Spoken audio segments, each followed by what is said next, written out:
I broke my glasses a few days ago, and as a result, I've been very focused on the idea of lenses and vision. Now, you may be wondering why this video is upside down, but is it upside down? Lenses, as in convex lenses, such as the ones in your eye, turn images upside down. Now, the trouble is I can't see that, so I don't know whether you can see that that appears to be turning things upside down. The reason for this is because the beams of light, as they come through the lens, cross over and end up the other way up.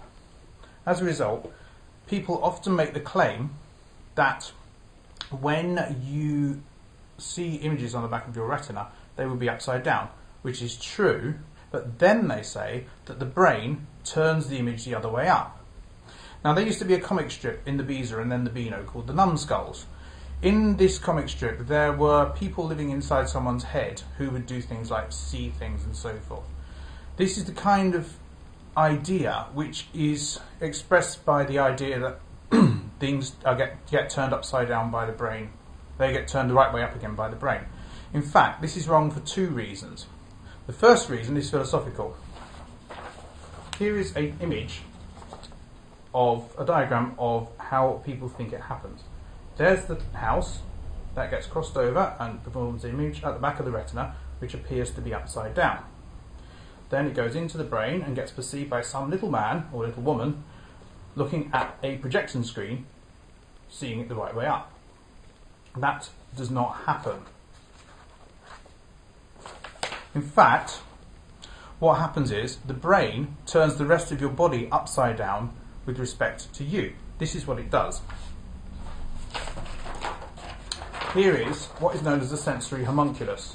What's happened here is the brain has taken the fibres coming from different parts of your body and turned them upside down with respect to the real world so that they can interface better with the cells and the image coming from your eye. They actually turn it upside down.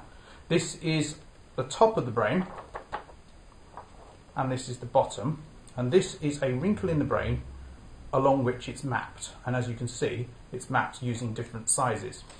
The same occurs with the motor cortex. This is the bit that controls the different parts of the muscles and so forth so that you can move. That's also mapped upside down, as you can see.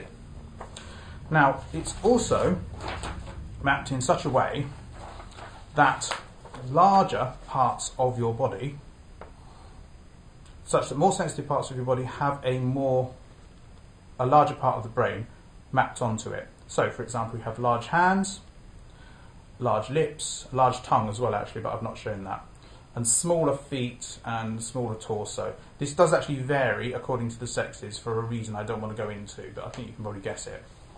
So, basically, your brain doesn't turn things the right way up. What it does is it turns the rest of you upside down, and this is why your left and right hands and the left and right sides of your body are twisted round so that the left hand side of your brain controls the right hand side of your body and the right hand side of your brain controls the left hand side of your body.